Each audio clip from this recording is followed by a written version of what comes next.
Seperti yang kalian tahu, rangka ESAF saat ini sedang booming dan viral banget. Dan bukan kami aja yang menyoroti kasus ini, melainkan hampir di semua website otomotif dan channel otomotif menyoroti hal yang sama. Kenapa ini bisa terjadi? Ya karena rangka ESAF itu sendiri ya bermasalah. Dan seperti yang sudah kita tahu, masalahnya adalah kropos. Dan kroposnya cukup mengerikan. Motor bisa kebelah dua atau kepotong dua. Ya kasihan. Pertanyaannya, bagaimana caranya jika kalian punya motor yang berangka ESAF terus ada sedikit kropos? Gimana caranya buat menukar rangkanya? Sayangnya, Honda sampai saat ini belum ada rencana untuk melakukan recall. Walaupun Kementerian Dalam Negeri sudah mendesak dan YLKI sudah mendesak, tapi Honda masih anteng-anteng aja belum ada kebijakan recall. Dan sayangnya lagi nih, buat kalian yang memiliki motor berangka ESAF dan sudah lebih dari 10.000 km atau lebih dari 1 tahun, kalian hanya bisa nyengir seperti sapi ompong. Karena kalian nggak bisa menukar rangkanya ke yang baru. Tapi ya walaupun kalau ditukar rangka baru pun dan produksiannya masih sama, ya bakal begitu lagi, cepat atau lambat. Terus kalau udah nggak bisa klaim garansi yang singkat itu, bagaimana kalau udah kropos terus mau ganti? Tenang guys, AHM sudah menyiapkan rangka ESAF-nya kok. Yang bener. Kalian tinggal bayar 1.150.000 untuk harga rangkanya aja. Dan ini berlaku untuk motor Honda Beat dan Scoopy. Sedangkan untuk Honda Vario 160 dijual di harga 1.370.000. Cukup murah bukan? Kalian bisa kredit ini selama 1 tahun menggunakan Kredipuy, yang mana per bulannya hanya di 191 ribuan kalau ambil tenor 6 bulan untuk rangka Beat dan Scoopy, atau sekitar 228 ribuan kalau ambil tenor 6 bulan untuk rangka Honda Vario 160. Hemat bukan? Ini di luar bunga ya. Ngenes bro. Ya emang ngenes, tapi hemat kok. Yang berarti selain ada cicilan motor utama, dengan mengganti rangka kalian akan memiliki tambahan cicilan satu lagi. Jadi yang biasanya kalian bisa makan nasi padang pakai rendang atau ayam bakar, setelah ada cicilan satu lagi tetap bisa makan nasi padang, tapi pakai kerupuk kulit sama kuah doang. Maaf ya saya ngomong begini karena tahu kan pendapatan rata-rata kita berapa. Terkadang buat bayar cicilan motor utama aja cukup berat. Dan kebanyakan dari kita ambil motor baru bukan untuk gaya-gayaan. Kebanyakan karena emang kebutuhan dan kewajiban aja.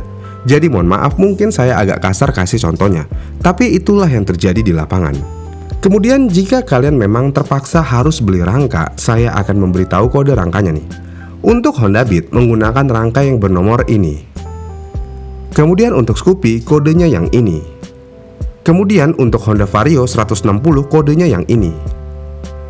Dan untuk membelinya, selain harus memiliki Kredipuy atau Paylatur, kalian harus mempersiapkan KTP, STNK, dan BPKB.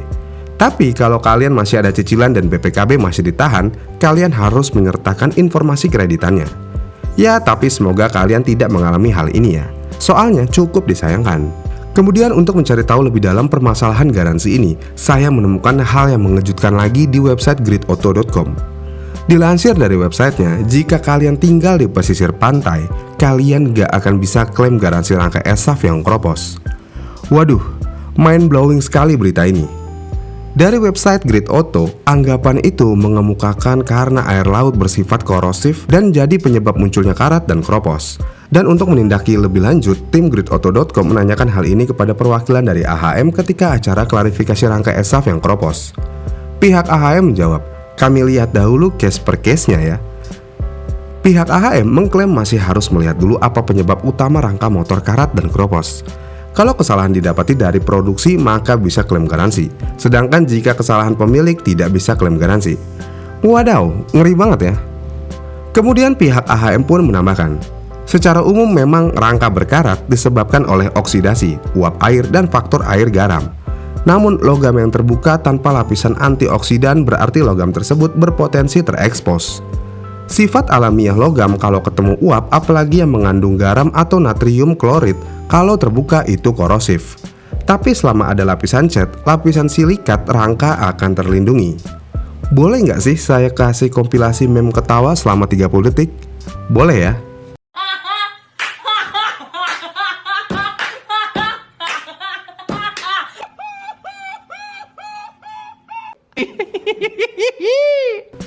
Gini ya, jika memang benar adanya kalau orang pesisir pantai nggak bisa klaim rangka kropos, ini adalah berita yang sangat besar banget. Contohnya nih ya, Tanjung Priok adalah daerah pesisir pantai, Pantai Indah Kapuk adalah daerah pesisir pantai, kemudian Tanjung Pasir daerah pesisir pantai, dan lain sebagainya. Di daerah-daerah tersebut sudah pasti banyak motor Hondanya dong. Kalau ada kejadian kropos di motor baru yang masih dalam garansi karena kebetulan kena air laut sedikit aja, apa iya nggak bisa klaim garansi? Kalau sampai nggak bisa benar-benar kasihan banget sih. Ya semoga aja ini hanya rumor aja. Saya yakin kok, yakin banget Honda itu tanggung jawab. Hanya saja kita perlu sabar banget untuk menunggu keputusannya. Ya udah. Namun memang kita harus akui air laut adalah zat yang paling berbahaya buat bahan rangka motor. Namun jika hanya terpapar udaranya aja, apakah bisa sampai karat dan kropos? Mungkin bisa, tapi butuh waktu tahunan, bahkan bisa dibilang lebih dari 5 tahun. Dengan catatan tidak pernah kena air laut secara langsung ya. Namun jika kita mengingat kegunaan motor oleh orang-orang pesisir yang biasanya banyak tukang ikannya, biasanya mereka menggunakan motor untuk mengangkat ikan dari laut ke pasar atau ke rumah, yang berarti tetesan air laut kemungkinan besar akan kena ke bagian motor.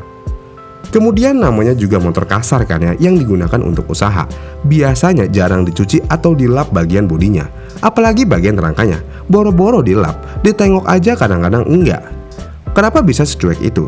Ya karena orang-orang seperti itu biasanya sudah terbiasa dengan motor yang kuat dan tidak bermasalah. Jadi mereka nggak akan kepikiran kalau motor bisa patah kebelah dua karena kondisi pesisir laut dan tetesan air laut. Ditambah mereka juga pasti sudah terbiasa menggunakan produk Honda dari dulu-dulunya. Dengan demikian mereka sangat yakin dengan produksi Honda. Makanya ya cuek-cuek aja. Tapi kalau masalah ini kejadian kepada mereka dan rangka mereka tiba-tiba kropos dan nggak bisa klaim garansi perkara tinggal di pesisir laut, apa yang akan terjadi? Boleh ya sekalian spekulasi di kolom komentar di bawah. Sekali lagi nih, kami menegaskan di video ini, kami di sini tidak menyudutkan Honda. Kami membuat video ini bertujuan untuk membuka mata kepada pihak Honda apa yang akan terjadi jika tidak ada recall. Dan juga dengan video-video seperti ini yang mengambil contoh kegunaan motor yang sebenarnya untuk usaha. Jika ada masalah rangka kropos, para pelaku usaha sangat dirugikan. Dan sekali lagi, mereka terkadang membeli motor dengan cara dicicil dengan tenor yang cukup lama. Dengan demikian, kami mohon kebijakan Honda untuk menyelesaikan masalah ini. Karena tidak semua orang khususnya di Indonesia mampu membeli motor cash. Dan juga tidak semua orang akan mampu untuk mengganti rangka yang seharga 1 jutaan untuk harga rangkanya aja, belum jasanya. Mungkin mampu, tapi banyak hal yang harus dikorbankan. Mungkin uang makan hariannya ya jadi berkurang. Bagaimana nih menurut kalian? Jika Honda tidak mau recall, apa yang harus dilakukan Honda untuk memperbaiki ini semua? Komen di kolom komentar di bawah ya. Jika kalian suka dengan video ini, kalian bisa like dan subscribe channel ini. Dan sampai jumpa di Fusebox Moto selanjutnya. Bye.